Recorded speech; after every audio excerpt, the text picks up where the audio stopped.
อ่าอันนั้นก็ดีหลายตัวนั้นมันจะบ่เฮ็ดง่ายต้องเฮ็ดให้มันมีโครงเหล็กในกำแพงครับเฮ็ดข้านใส่ไปเลยมันสิถึงอยู่ได้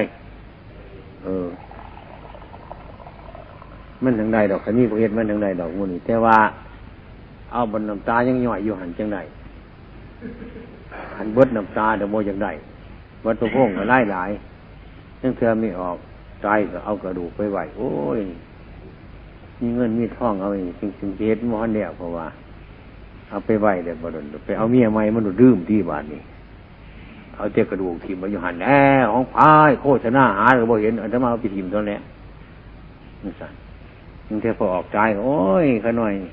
ฝากกระดูกไว้ซะก่อนเพราะว่าเขาไม่ปามันเดี๋ยวมาเฮ็ดดอกอันนี้ไปเอาผัวซะโดดป้าว่าหั่นแหละเอาแต่กระดูกไปทิ่มไม่เฮาถามหาก็บ่เห็นนี่จังว่าคันเอาบัดน้ำตามันไหลอยู่คันมดน้ำตาเดี๋ยวบ่อย่างไรตามแต่เหตุว่ามันหมานเนี่ยมันได้มันดุดจืดดุดจางไปมันเป็นอย่างไรพวกแห้งไกลไปอย่างนั้นกำลังย่อโดกระดูกนั่นน้ำตาไหลสีเอาได้เบิดทุกคนน่ะบ่ดีเหลือเลยปั๊บโดดเลย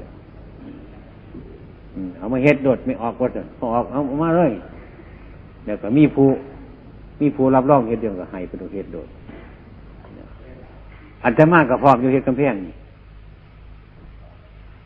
นะพร้อมอยู่เฮ็ดกำแพงเฮ็ดให้มันดีเท่ข้านให้มันไปโดดเดี๋ยวแล้วบ่แล้วก็สร้างดอกนะได้เงินจำนวนนึงมาก็เฮ็ดไปโดดดอกบุญจ่อไปหันดอกผู้ได้ตายกระดูกมันก็ยัดไปใส่หันไปสันตัวบ่นี้เอาทุนอื่นเฮ็ดไปสันตัวซึ่งไผสิตายพุ่นน่ะก็เฮ็ดพุ่นนั่นดอกเว้ยถ้ามีเงินสิเฮ็ดแล้วก็เฮ็ดไปโดดเดี๋ยวพุ่นนั่นจ่อฮู้บ่ไหวหันกาเฮาก็กาว่าเฮาเฮ็ดปองนี่มันเบิดเด็กปานใดเฮาก็คิดบ่ไหวซะหันมันเบิดเงินเท่าไหร่200บ่300บ่500บ่เฮาก็คิดบ่ไหวหันบัดหามันบ่มีบ่ใส่เขาก็ใส่เถอะดอกหมู่นี้บ่ได้เขาก็พรชงเอาหรอกคันสิอยากเฮ็ดแต่มันสิยากอีหยังล่ะนี่มันเป็นง่ายนั่นดีอาตมาก็อยากเว้าจังซั่นเนี่ยเดี๋ยวดีนั่นแล้วห่วยมีมันบ่อึดบ่อยากดอกเฮาเฮ็ดโดดมันสิได้อยู่วัดนี่เฮ็ดจังซั่นน่ะมันสิมีเงินก่อนนึงมาหั่นอีหยังเข้ามาก็แล้วนี่นะก็พาฟ้าเข้ามาเรื่อยนี่มันก็เฮ็ดไปแต่แนวหมู่นี่เฮ็ดกำแพงวัดมันจังซั่นเฮ็ดกำแพงวัดเฮาก็จ่อปองบ่ไว้หั่นเนี่ยเฮ็ดให้มัน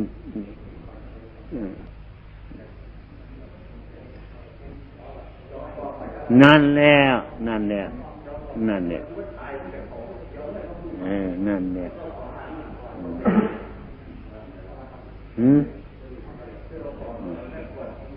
อาตมาว่ามันง่ายแล้วนั่น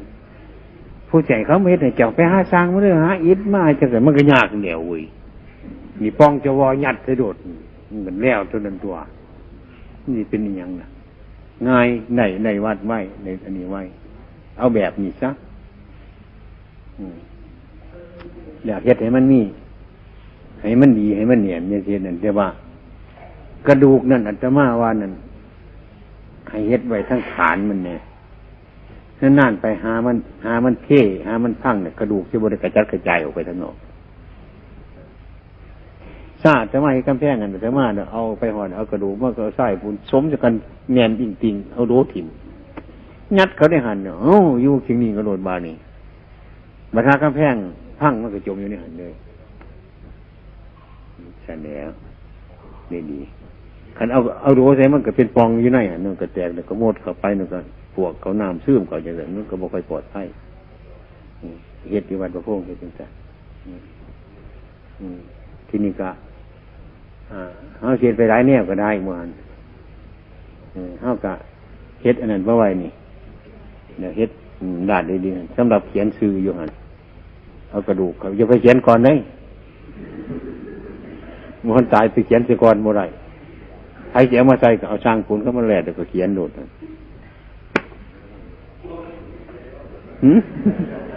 ว่าไม่ผู้สอนคนนั้นบอกจังสันมันก็สบายดีเฮ็ดนั่นแหละดีบ่พ่อแปะดีบ่เฮ็ดให้เป็นประโยชน์ให้เป็นอนุสรณ์มาไว้นี่เอาจังสันเฮามีเงินก่อนนึงเฮาเฮ็ดไปโดดดอกหมู่นี่เฮ็ดไปเรื่อยๆบอกว่าเฮ็ดกำแพงวัดพอเฮ็ดกำแพงวัดปั๊บเท่านั้นน่ะเขียนไว้โดดเนาะก็เฮ็ดหาสร้างผู้ใดผู้หนึงมาเฮ็ดไปจำไปเรื่อยๆ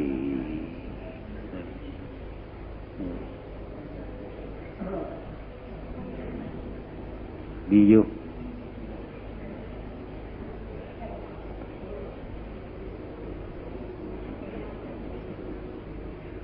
ให้มันเป็นกลุ่มทายกทายิกาอุบาสกอุบาสิกา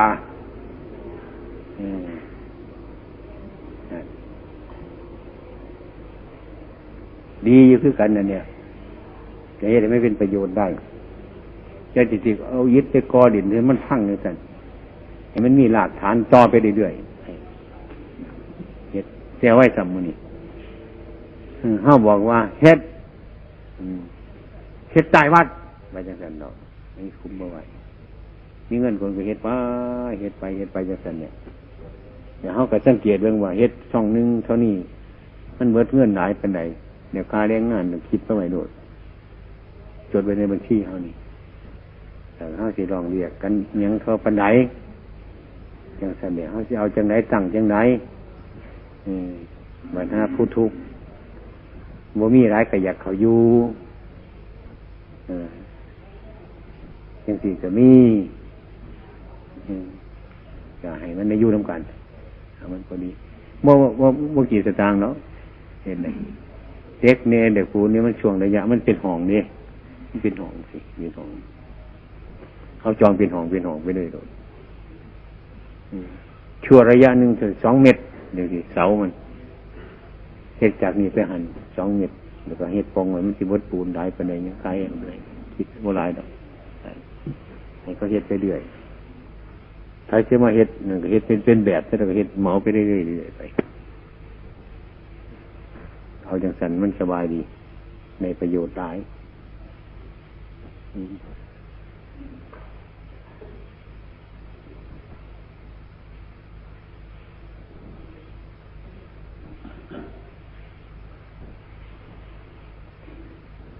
มีอย่างอีกมีความสงสัยอย่างในการเหตุการณ์กระทำเฮามีอย่างบ่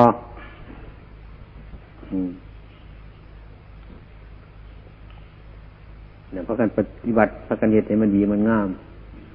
การพัฒนาบ้านเมืองการพัฒนาวัดว่าอารามเฮา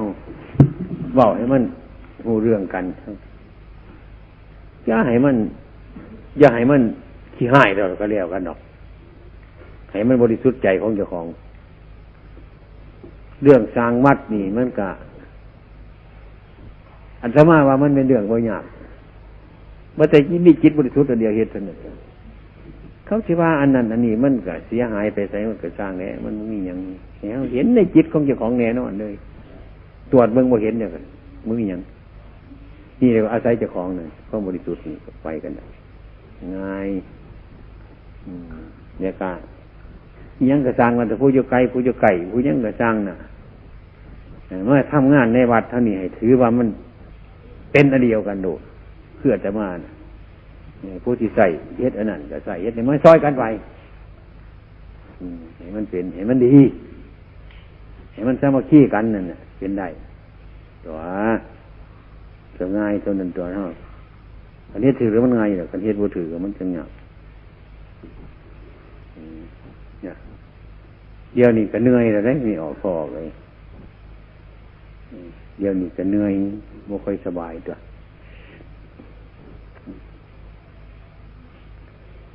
บ่ค่อยได้อยู่มือนี่ไปนี่ใน3 วันกับวัดนี่มันไปบ้านพัฒนาพูนเขาก็นั่งเฮ็ดธุระอยู่พุ่นไผก็สิเฮ็ดแต่วัดเอาพระเฮาหั่นน่ะ มานี่เบิ่งหันเบิ่งนี่ปีนี้บ่ค่อยสบายเด้อเว้าไปมันอยากเสียงอยากหายไปอยากเบิดไปต้องบอกแห้งๆนี่จักหน่อยนึงก็เมื่อยบ่ได้ปานใดอยู่อันหมอเขานั่นเขาอยากให้พักฉันจากนั้นเนี่ยเขาอยากให้พักสัก30 นาทีหรือชั่วโมงนึงอย่างหน่อยเห็นนะมันก็ว่าได้พักหลอดเช้าจังหวัดนั่นมาจังหวัดนี่มานั่งคุยนั่งบอกกันอยู่หันแล้วแต่หน้าคนมาอีกก็ไปถ้าต้องฟ้องมาส่งให้คนพักเพราะว่าคนนั้นมาพอดีคุยกับคนนั้นกับคนนึงก็โดนเจอกับคนนั้นเขามาไปเมื่อจะให้ต้องฟ้องคนพักเพราะว่าคนนั้นเขามาถึงพอดีจะเป็นดีหลายเนาะนี่ว่าท่านเนาะนี่พักอยู่ที่หันแล้วนั่งเตียกกลางค่ำกลางคืนมากอะพระเนี่ยอีกจนในบวชนาคกลางคืนนั่นโถยเมื่อคืนก็บวชนาคบวชเนี่ย4 องค์ผมมีเวลาสิบวชเนี่ยมึงเว้นมาบวชกลางคืนเนาะนี่จะดูไฟร้านไฟระบบอื่นพวกนี้แต่มันไม่มีเวลาปานนั้นหรอกบวชกลางคืนบวชได้กลางคืนตั้งแต่บวชนาคกันเสียบเต็มเศร้าก็ไม่ออกฟอกบ่เห็นเนี่ยสวดข้อแห่งวัดกับบริกินน้ำอัดลมเหมือนครูสวดสิไปบอกว่ามือนั่นสิบวชถึงบ่ได้เยาวัตพงศ์นั้น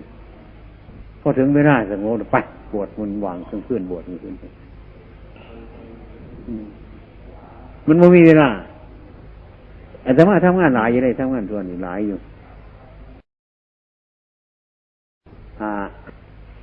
เมื่อวานนี่ก็ไปฐานบินไปส่งจอนโคมั่น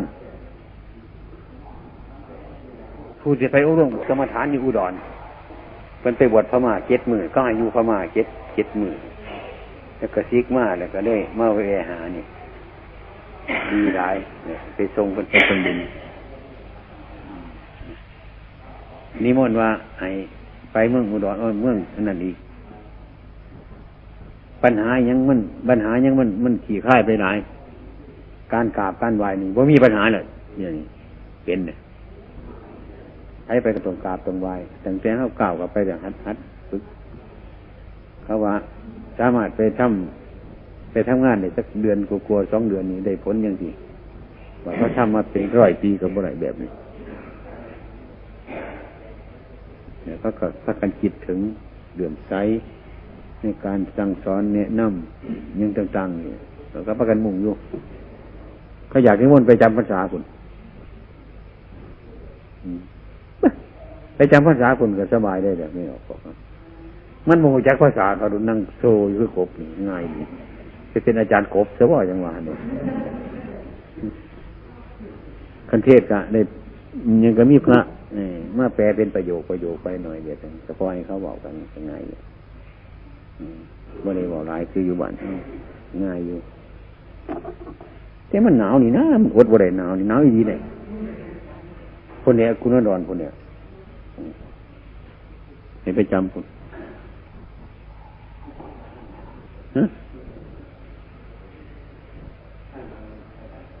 แกจะคุ้นพ่มคนว่าคนบ่ยอมให้ไปเพื่อผ้ากระโดดคนน่ะคนบ่เห็นน้ำขันไปแต่มันสิถิ่มเมืองไทยบ่กำลังทำงานการงานได้อยู่นี่มันสิเสียคนบ่ใหญ่มั้ยทั้งเมืองไทยเขาเนี่ยจะคุ้นพ่มนี่เพิ่นเป็นสายธรรมทูตไปกรุงลอนดอนไปปารีสไปอันคำเฮานี่ขันเป็นสิไปจังสิมันก็ง่ายได้การทำพาสปอร์ตแฝดบ่ต้องไปคอร์สแต่สิไปหุ่นบ่โมตอตายจับยัดไปด้วยโดดบ้านนั้นก็ต้องไปเจ้าคณะอำเภอไปคณะจังหวัดไปหันไปนี่ขันผู้เพิ่นหูจักเข้าเฮาก็ใครเนี่ยบ่หูจักเฮาก็ไปเก็บไปอัดไปหั่นเด้อบ่ได้ไปให้ยากแท้ๆตัวนายเนี่ยครับพูนทุ่ม1พุ่นยังบ่แม่นมากอ่ะมีโอกาสแต่ว่าเขามาถามปัญหาเป็นบางวัน บางที่มีเลี้ยงเป็น3 ส่วนเสียจากส่วนหนึ่ง20 กว่าคน10 กว่าคน20 คน30 คนเป็นหอพอดีห้องมาบ่เศร้าเลยมาซุมื้อหอยมากก็มานั่งเลย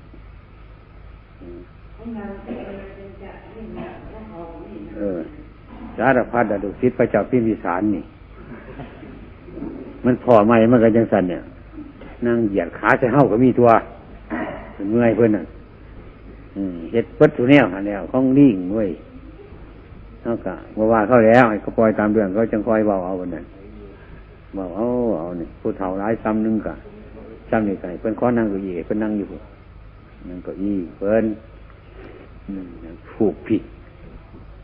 นั่งสารพัดนั่งนะว่าท่านเนาะ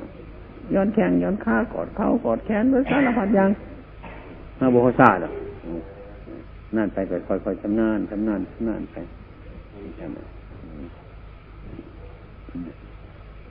มันก็ดีอยู่ไปอยู่ผลมันก็ดีอยู่มันมีประโยชน์อันนึงอยู่เหมือนกัน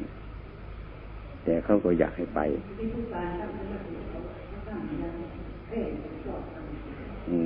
เขาก็ทำตามเพื่อเฮานี่เนี่ยเป็นสิ่งของเขาทำถูกต้องดีเลยไม่จัดเป็นมันดีไปอย่างอื่นเขาไปทำแต่เขา7 วันนี่เขาแหงบ่ปากสัมนิดทีดีเลยนั่งอยู่ไปยี่วันบ่ปากเนี่ยมันก็สิเห็นบางคนแล้วคนไทยเขาก็เห็นดีผลกว่าฝรั่งก็มีเป็นเด็กแต่ว่าปณิสัยของเขาดูกิริยาของเขาก็เห็นชัดว่าไม่มีประโยชน์แล้ว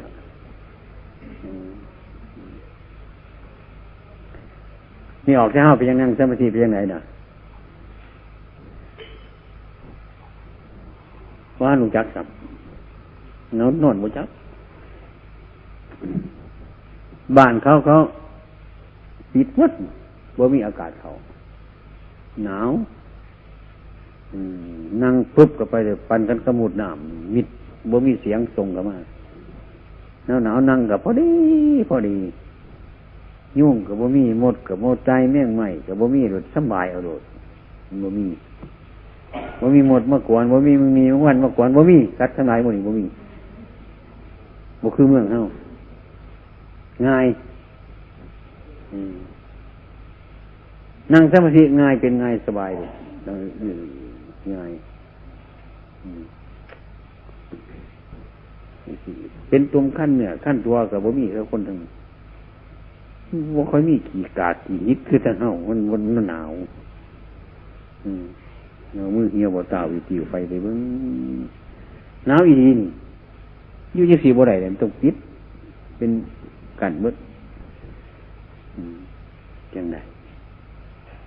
กันอยู่คือว่าเฮานี่โอ้ยบ่ได้ดอกกันบ่ได้หนาวเย็น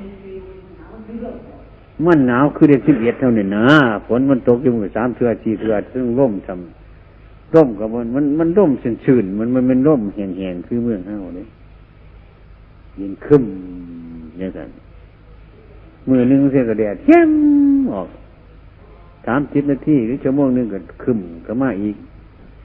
คันได้ออกเดินทางเนี่ยมาถือห่มน่ะตกห่าเนี่ยจังว่าเมืองนั่นฝนตกเขาบ่แล่นดอกอย่างเอ้ยกันเขาไปบ้านเขาไปมันเอาไปหอยมันทำความบุญฮ้อนเย็นแห้งง่าย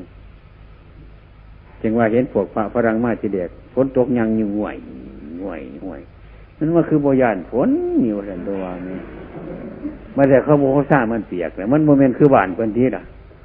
บัดมันเปียกเอามาไว้ในกุฏินิดหน่อยเฮามันบ่แห้งเหม็นนืดอยู่จังซั่นมันบ่คือบ้านเพิ่นที่น่ะเมืองไทยเฮาก็คนต้องรีบแล่นมันตากยากนี่บ้านเพิ่นน่ะก็มันเปียกเพิ่นก็หอยตากเข้าไปในหมัดแห้งพอดีคือบ้านเพิ่นนี่ฝนตกก็ง่วยอยู่นำหมดฝนใส่เปียกหมดเอาไปกุฏิบ่มีบนตากที่แต่มันบ่ร้อนจังซั่นมันก็เปียกซุ่มมันก็เหม็นเดี๋ยววานนี่แต่ว่าจังได๋ล่ะนี่ทั้งเขามันง่ายสบายอยู่ดีฝนตกมื้อนึง2 เทื่อ3 เทื่อพุ่นเขาเฮ็ดใช่ก่อน นี่นิดหน่อยเคยมาอยู่เมืองเฮาจังไปเพิ่นก็มี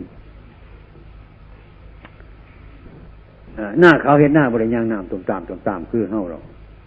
เฮ็ดด้วยคนจักสังโยนดินเขานั่นมันคือเขาเด็กง่านี่มันมีดินทรายมีหินแขวปานมันดินเขาน่ะกำขยะออกแล้วมันอาศัยมันงามน้ำมันซุ่มฝนตกมาใส่คือกันก็เฮาปลูกเอาบัวไปโหดนี่แล้วก็แดดจ้าออกมานี่มันแดดมันหนาวมันแดดมันหนาวเนี่ยงานี่เห็นว่าเขียวปันสายตาสิขาดแล้วน้ำบานกันเขียวสดเนี่ยบ่ว่าย่ามไรเป็นยังไงคือย่ามฝนคือบ้านเฮานี่น้ำถนนหนทางมีดอกใหม่ธรรมชาติมันเกิดมันบานมันงามบ่เห็น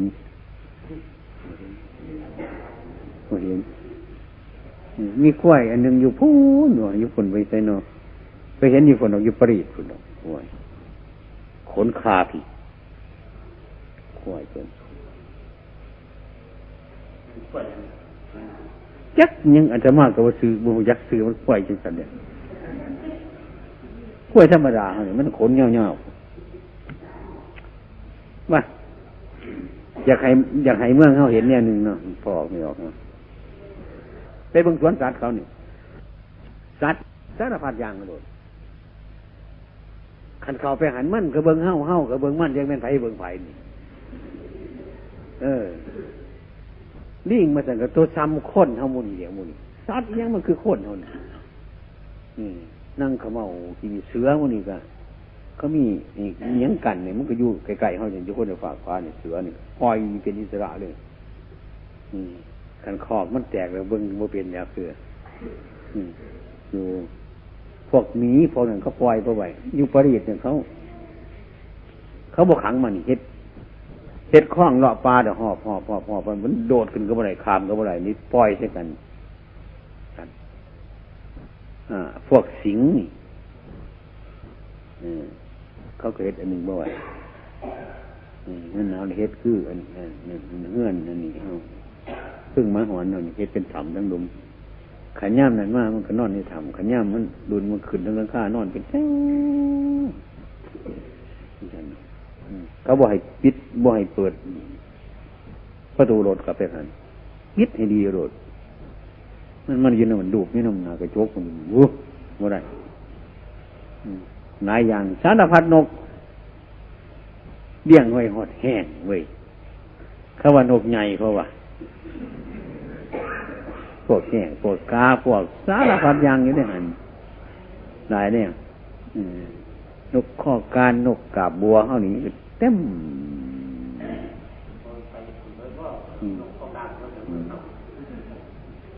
มือหนึ่งคือสิเบิดได้แสนอยู่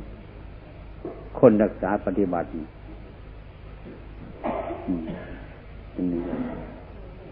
กาก็มีก็นกเกินกาดำนกดำกาพวกแห้งพวกหุ้งนกกระซุ่มวัดทุเรียนแล้วก็เก็บมาไว้อยู่หันไปเบิ่งอยู่หันลิ่งสารพัดอย่าง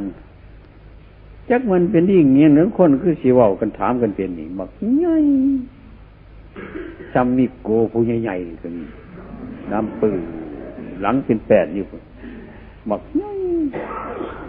เห็นเอาไปเดี๋ยวนี้มึงไงคือสิเว้าถามเฮาได้นี่ก็ได้ใหญ่สารพัดสัตว์อยู่นี่หั่นเบิ่งคนก็แย่งไปเบิ่งมันก็เบิ่งเฮาก็เบิ่งมันก็ได้เบิ่งคนหลายภาษาคือกันอยู่หั่นเบิ่งนกนี่จนพูดบอกเป็นคือนกคุณทองเฮานี่คนก็ว่าหลายไปเบิ่งหลายเบิ่งนกยังกระตุกนี่ขันหน้าไปเฮลโลน่ะนกกำลังเฮลโลเหมือนมันบอกเป็นเฮลโลง่วยบักนี้มันบอกภาษาอังกฤษเป็นเว้ยเราได้ถามได้นี่หลายอย่างมันต่างกันบ้านเฮาไปอยู่ห่างกี่โบแกนบ้านในนักขันไม่ออกบ้านเฮา กำยิดมันนี่บ่แกน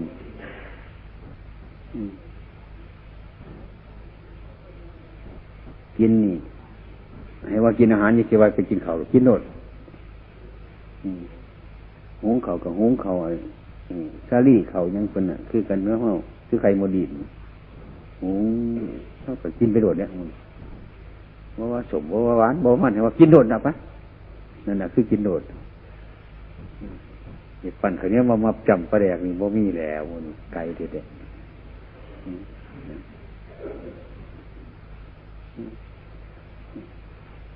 บ้านเขามันเป็นอย่างที่อาตมาก็คือดวงว่ามันสอนง่ายไปคนในแบบคันพูดถึงการขาดสัตว์จัดชีวิตนี่เขาง่ายได้ศีลนี่บ่ต้องได้สอนศีลนี่บ่สมาธิไปโดดอันศีลนี่บ่เกี่ยวแต่เนี่ยมันเป็นธรรมชาติอยู่จังซั่นมันบ่ได้ไปเฮ็ดหยังนี่บ่ได้ไปขาดสัตว์จัดชีวิตนี่มันคล้ายๆกับว่าปฏิรูปประเทศอยู่ในประเทศอันสมควรดินฟ้าอากาศพักนั่งอังญาอุดมโดยมากสัตว์ที่เขาขายนั่นแกเนื้อปลาก็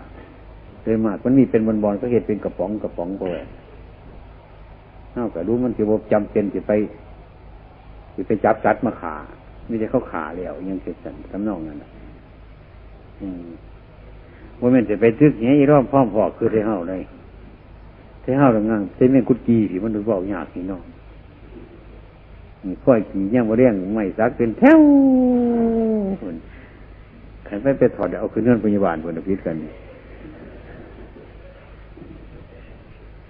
จังว่าเมื่อปวดกระจิบกระจัดในบ้านเท่านี้รักษายากกว่ากระจับกระเจ็บกันเราไม่ให้การตัดอย่างอื่นพุกอักขึ้นโดยรักษายากกันเขานั่นไม่ให้การตัดเขาบริบุมีหยังไว้แต่ก็ถูกยากินเหล่ายังไว้จังกันบอกเลยที่ยุดมันไงฮัดสมาธิไปโดด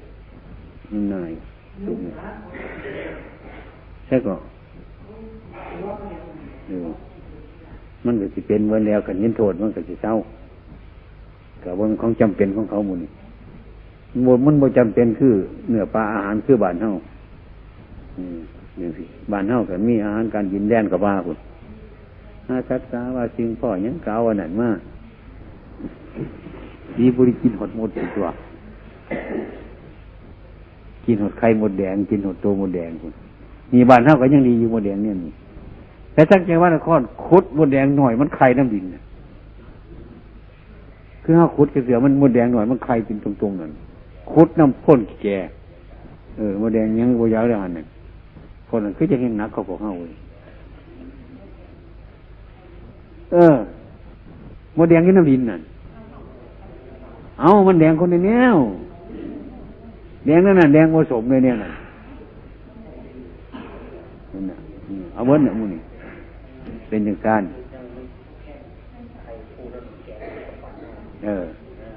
นั่นแหละแต่เนี่ยเขาก็คือจังแห่งนักโคเทเฮาคนว่า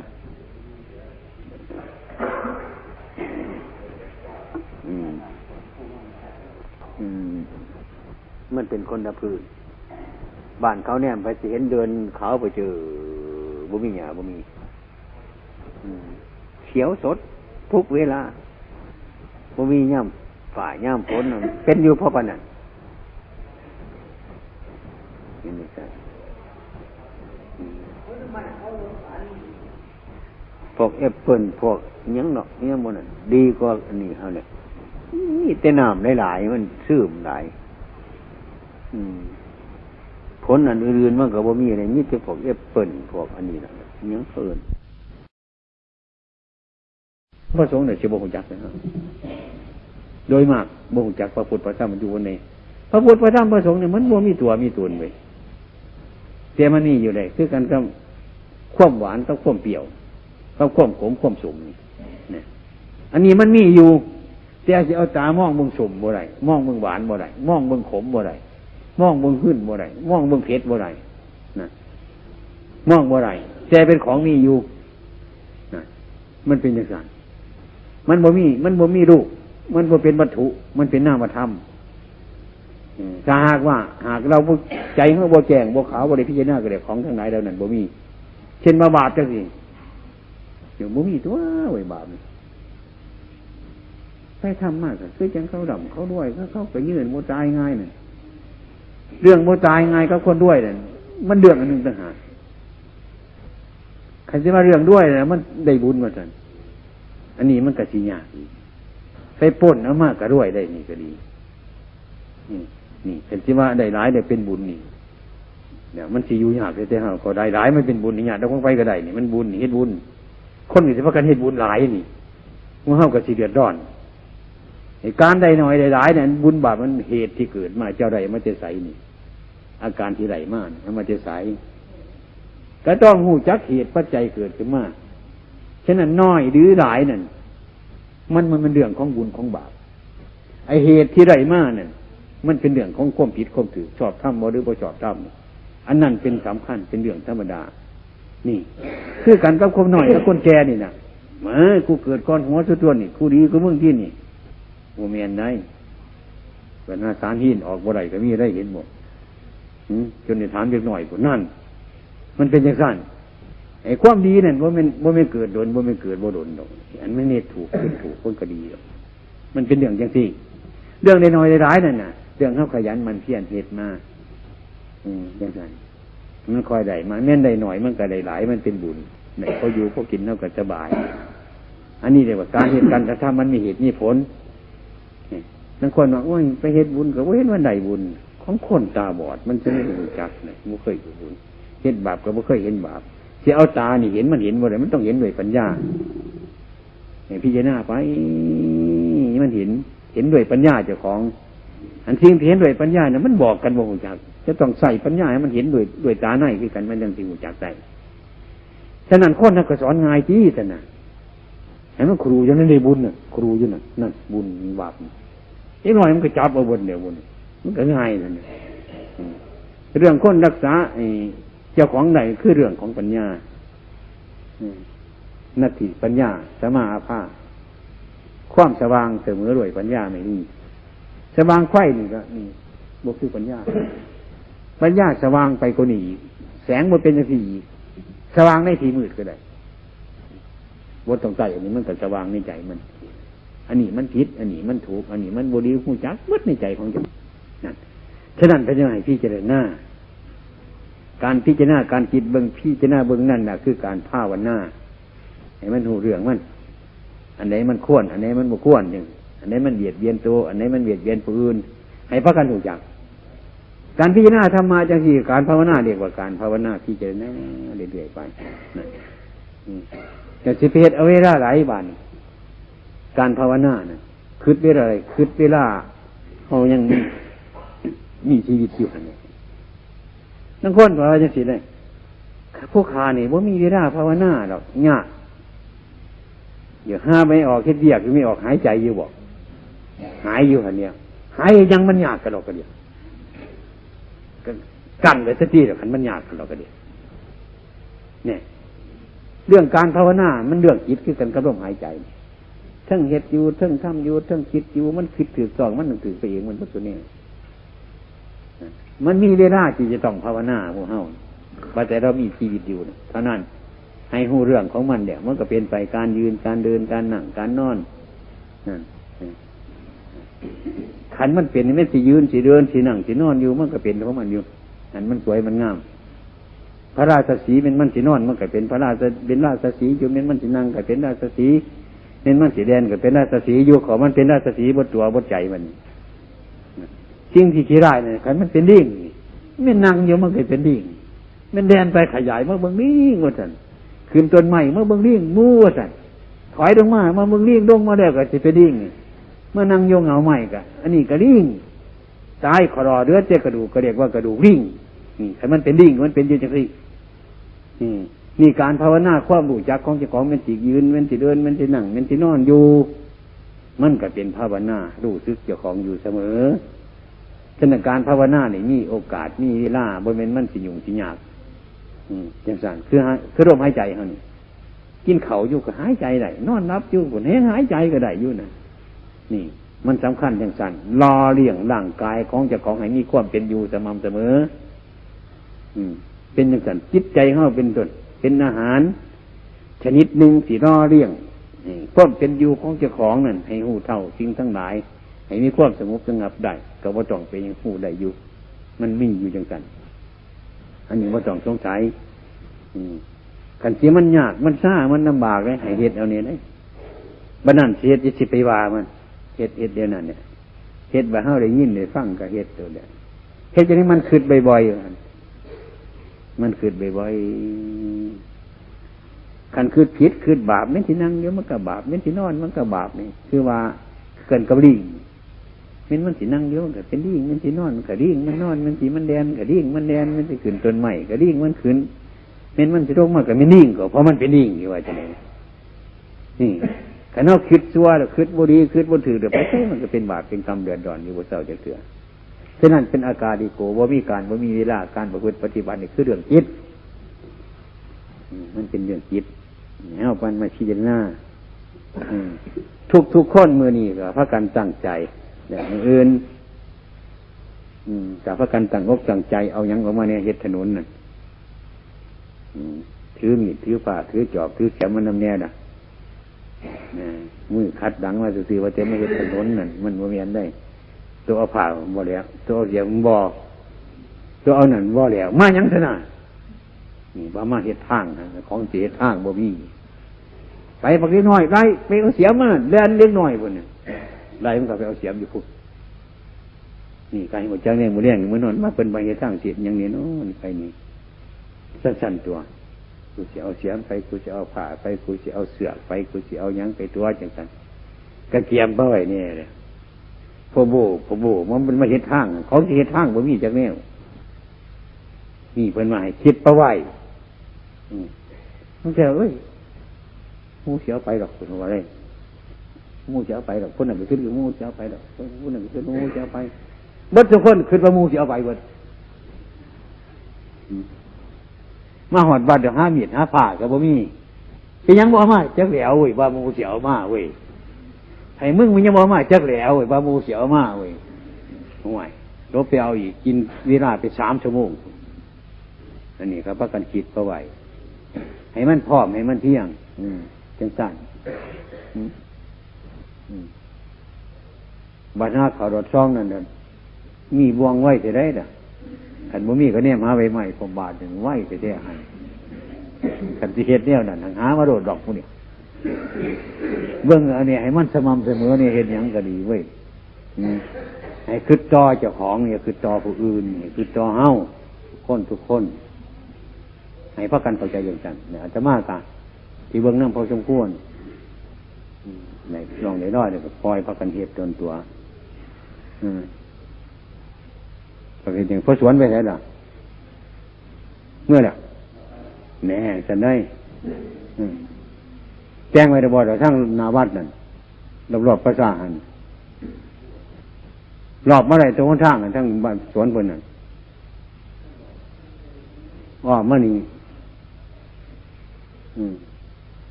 บนถนนเขตพระสาหันน่ะ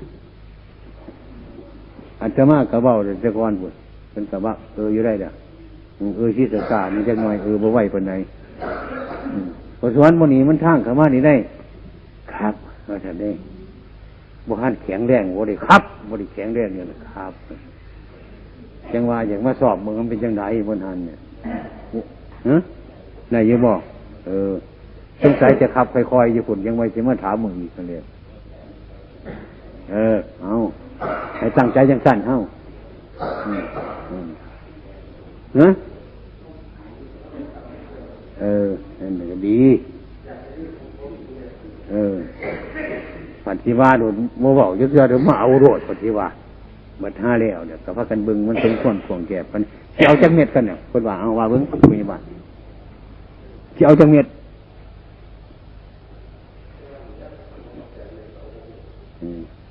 คันเอา6 เม็ดหลังคาทางถนนนี่6 เม็ดคันเม็ด8 เม็ด9 เม็ด10 เม็ดต้องเอา10 เม็ดเดี๋ยวทางถนนนี่8 เม็ดสบาย ล่องมันเกาถิ่มในหันเอาขึ้นมานี่8 เมตรของนี้ไฟมาเห็ดหายเยอะเกินรู้หมดนี่เนาะที่เป็นยังกะโอ้มีอันยังไปในตัวแต่เนี่ยมันมาเขาว่าแพทย์นี่จะจกให้อยู่เลยเนาะพอตำรวจเนาะแต่เนี่ยผมมาเกิดเขาว่าตำรวจแสงปวดว่าอยู่ได้นี่บรรหาเสียเอาอีไข่อยู่ได้ลังคนว่าจังสิเอ้ยคันเป็นผมไม่หด10 เมตรผลคันเป็นหน้าผมอยู่นี่คนนี้ไปบอกจังสิของหน้าเราบ่อยู่หันเราก็บอกซั่นนะเว้ยไปก็บอกเป็นก็ว่าคันเป็นผมบวชนี่ผมบ่สิกเลยครับบอกจังซั่นนี่คือคนบ่บวชเพราะปันวันโอ้ยคันเป็นข้อยรอนกูยังกูเอาให้มือหน้าโทษมันตายซื่อๆหรอกเดียวเนี่ยไปหาเว้าจะใส่บ่มีแนวเนาะนี่แหละมันเป็นอย่างจริงนี่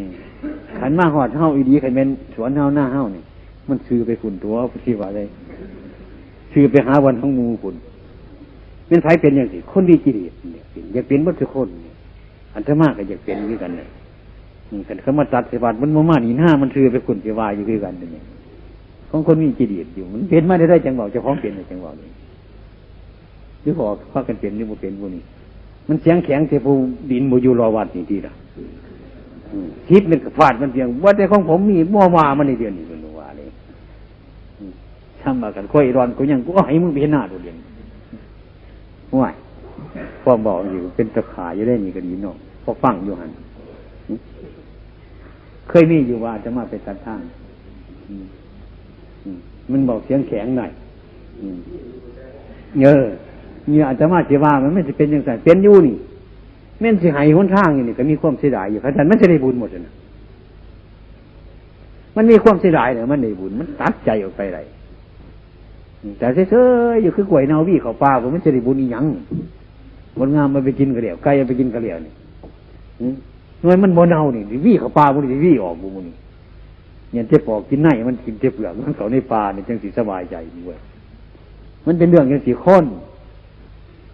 มันมีกิเลสมันเคยเรียนนะมันกิเลสมันเป็นจังสี่มันผ้าเห่าไว้ตัวไว้นั่นไว้นี่ย่างนี่ย่างนั่นอยู่จังท่านเนี่ยมุ่นจังว่าพระพุทธเจ้าวันไหนแย่งมันแย่งเนี่ยขอมันแบ่งมันกี่ทีกับแบ่งมันออกแบ่งมันจังสี่นะเนี่ยมันได้ดีหรอกเนี่ยภาษาปอเมเฮาเป็นว่ามักง่ายได้ยากลำบากได้ดีเคยได้ยินบ่มักง่ายเลยยากลำบากเลยดีเนี่ยคือกันก็เอาไม้ใส่แบงอ่อนมาเห็ดใส่ยั่วจริงๆเอามันดอกพยูไปสักวันว่าซะหมอดมันมากินซะบาดนี่เฮ็ดจังไดบาดนี่เนี่ยนั่นมักง่ายมันได้ยากไม่เฮ็ดอีกถ้ามีข้าวๆเกี่ยวกับลำบากมันก็บ่ได้แต่งอีหยังมันอีหยังคือกันเนี่ยตอนนี้เอาเถอะเพราะว่ามื้อจะเฮ็ดใหม่มื้อนี้ไปทางอื่นท่านพ่อเฮ็ดให้มันดีได้ไกมันดีเพราะไว้นี่เป็นมาง่ายได้ยากลำบากได้ดีพอมีเฮาเป็นว่าผ้าชิดอันนี้กับผ้าชิดพระพุทธเจ้าได้มันแม่นนี่แหละเป็นสุภาษิตเฮากับสอบเป็นอย่างไรจังวันถูกไหมเห็นไหมมันเห็นไหมมันยากก็ยังตัวเพราะเห็นเดียวให้มันเดียวให้มันถูกต้องเพราะว่าเฮานี่คือกันนั่นเนี่ยไปเรื่องศาสนาสักคนเถอะอย่าชีวาศาสนานี่มันจะเกิดเป็นแนวอุปจักรมุนชีวาจังเลยนะอย่าชีวาพ่อเฮ็ดได้แล้วอันไหนมันเมียนพยายามเหตุหน่อยก็สร้างมันคอยเหตุไปคอยแก้ไขเจ้าของไปเรื่อยๆมันค้นจีโรคมันค้นจีโกรธจีร้งก็สร้างให้ค่อยแก้ให้ค่อยรัดเจ้าของไปเรื่อยมากนู่นนี่สิปล่อยให้มันของคือหนึ่งมันเป็นธาตุมันเป็นตัวเอาเรื่องอื่นเฮ็ดจังไงเรื่องอื่นสิเฮ็ดจังไงเรื่องอื่นนั่นบกจกน้ำกุหลาบคุณบอกดีจังไงนำไปนำดูดเนาะเอาเรื่อยๆเดี๋ยวนี่หวยได้ไหมบ่ได้ยังไงมาได้หลายคนมันก็หลายตัวมันจะน้อยบอกนั่นแหละซอยกันในบ้านนี้ซอยกันเนี่ยเฮ็ดจังไงในบ้านนี้ไม่ออกเฮ็ดจังไงต้มขลุงบอกสั่นแล้วใครมันสิปลอมเพียงหนากันนี่ดีนั่น ฮะเอาจะสั่งก็เอาอาจจะมาบ่ว่าได้อาจจะมาสันติสอบอีกก็ได้เอาด้วยบริเกียวน้ำไปได้เดี๋ยวนี้ขึ้นน้ำโผไม่ออกนะ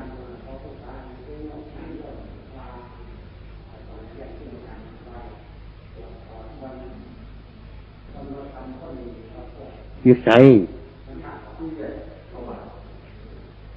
บ่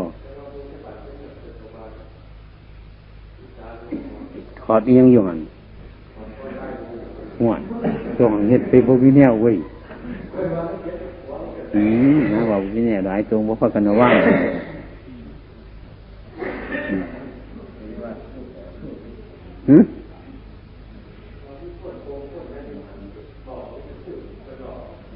บอก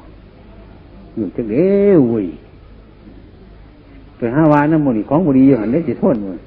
อันจะมาว่ามีแต่ตอนั่นเดี๋ยวมันเสียดอยู่หันพอกินไปดูใช่มันโดดมันสิเจ็บนะฮะสวดถอดที่จังไหนอันจะมาเดี๋ยวเคยสวดถอดอันนั้นอันนี้ได้ตอจังสิเห็นได้บอกยกขุดออกถอดออกจังสันสิไปสวดถอดตอนี่มันบ่ได้แล้วมันจะเสียจังไหนล่ะสิบ่เป็นตาอย่างหัวบ่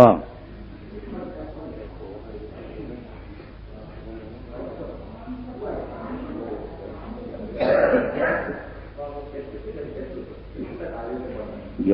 มันหมานด้วย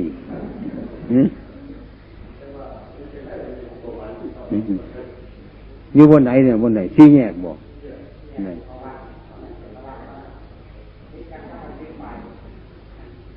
มันบ่เบิ่งกันตีทางเนี่ยนี่เนาะส่วนคนบ่เป็นน้ำคนบ่ระวังอันทางแยกมันเป็นหยังมันสิบ่ระวังฮอดทางแยกปุ๊บก็ต้องหยุดบีบแกเตจัก10เถื่อไปมันบ่ส้นคนจังเถื่อดอกเรียกปื้อโรดจังซั่นมันก็ดีบ่ทันเนี่ยโว้ยมันก็เจ็ดสุบอนนี่ทางแยกนิดเนี่ยน่ะอาจจะมาว่าแก้ไขไหมขับรถไหมเอาอาจจะมาได้ไปสวดบนมันสีแยกกันแต่โมนะว่างสิตามตายก็โอ๊ยสวดเสียดก็ตายเพราะวันนั้นเนี่ยปัจจุบันคือเก่าฮะเนี่ยเนาะวันไหนมันโมเมนต์หาจะเข้าไปประกันจังสันเนี่ยโอ้ยเห็นวันนะว่างคือเก่ามันก็เป็นคือเก่าดูเว้ยครูอาจารย์ก็ว่าสักชิดอีกยังดอกพอเดี๋ยวก็ตำอยู่คือเก่ามันเดี๋ยว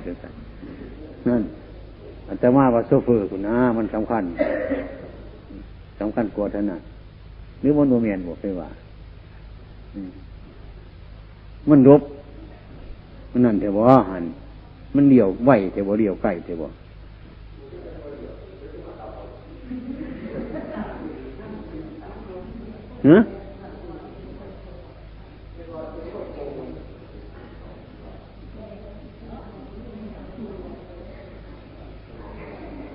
โยม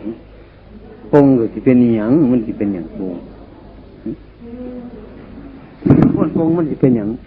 วิทยาศาสตร์ปลามากินแต่มันเป็นเลือดเป็นเกลือมันยังเป็นอาหารมันเต็มตัวใช่ก่อน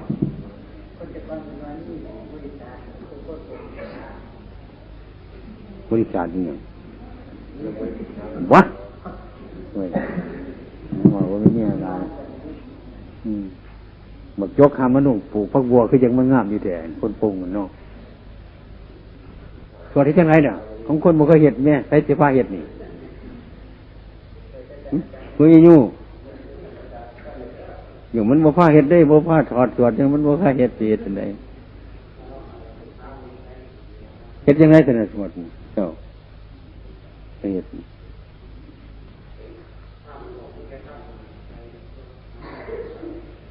มันบ่สวดถอดปัจจุบันบ่ถอดอยู่แล้วมันมีเนี่ยถอดขึ้นมาปฏิเวณ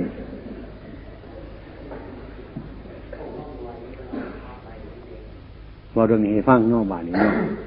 บ้านน้องคุณตาย12หน้าบ้านน้องคุณตายอย่างนั้นเนี่ยเดี๋ยวนี้ดูมันถึงนั่น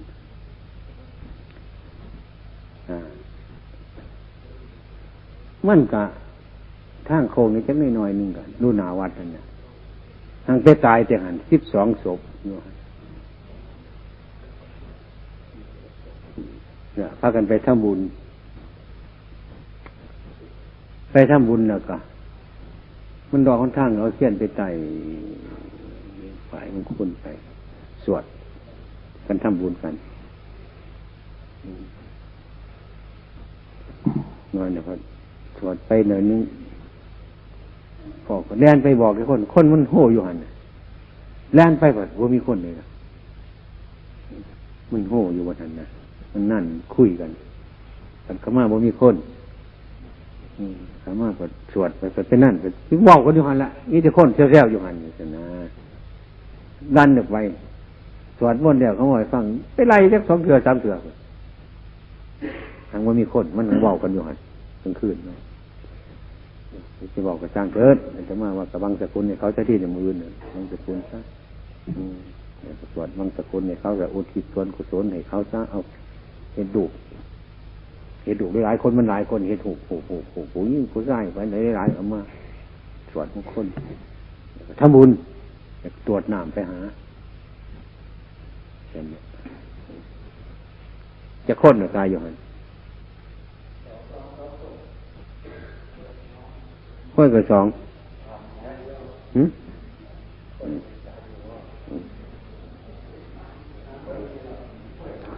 ที่ทำบุญอยู่บนไหนฮะนี่ฮะแล้วก็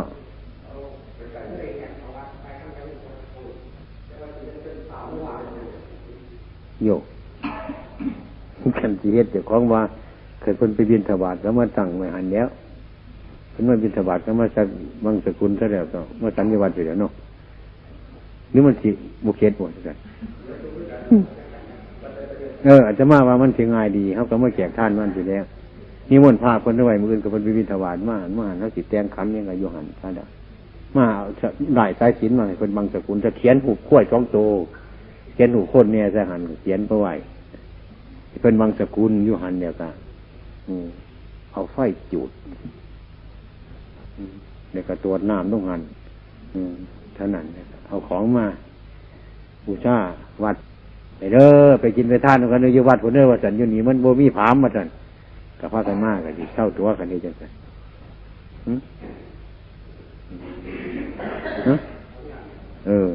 สวดที่ดาก็จะสวดต้องสวดตักหันก็ได้บาทเท่า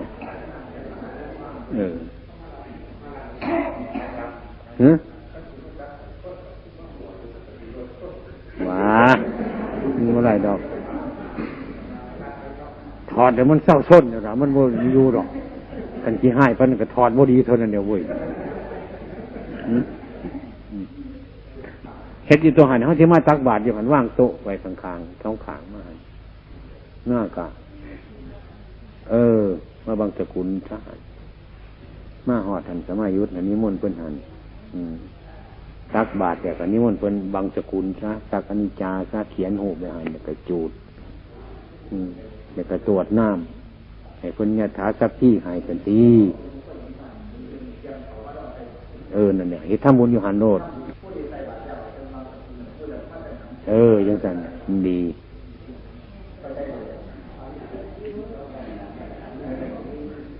ฉันแน่กันให้ออกความคิดออกยังสั่นเนี่ยที่ไปบุกผามอยู่หันยืนหยาดกระดอกกระเดียวเว้ยเอาจังสั่นเนี่ยเอามือเศร้าบ่ผมมันคิดจอดเลย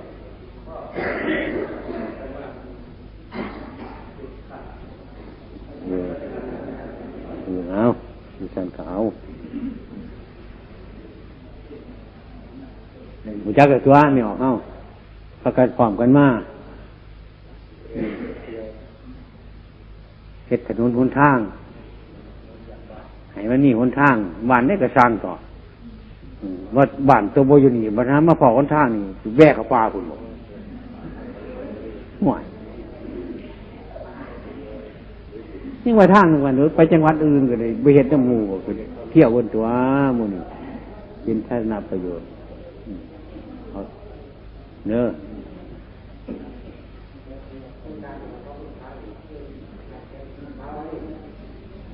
สาวรีหยัง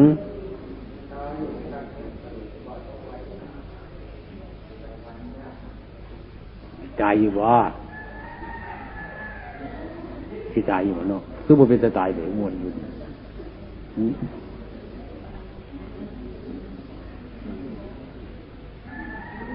เดี๋ยวสิเฮ็ดจังได๋หั่นนี่เพิ่นว่าสิเฮ็ดไว้ร่วมกันบ่หรือเฮ็ดจังได๋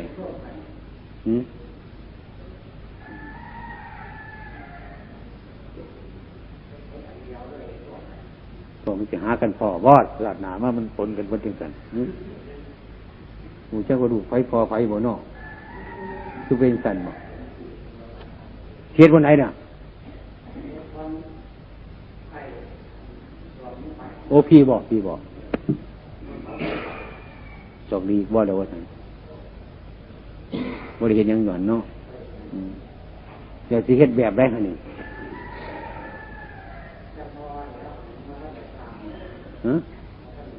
สิเฮ็ดใหญ่ปานใดสิเฮ็ดจังได๋ซั่นดอก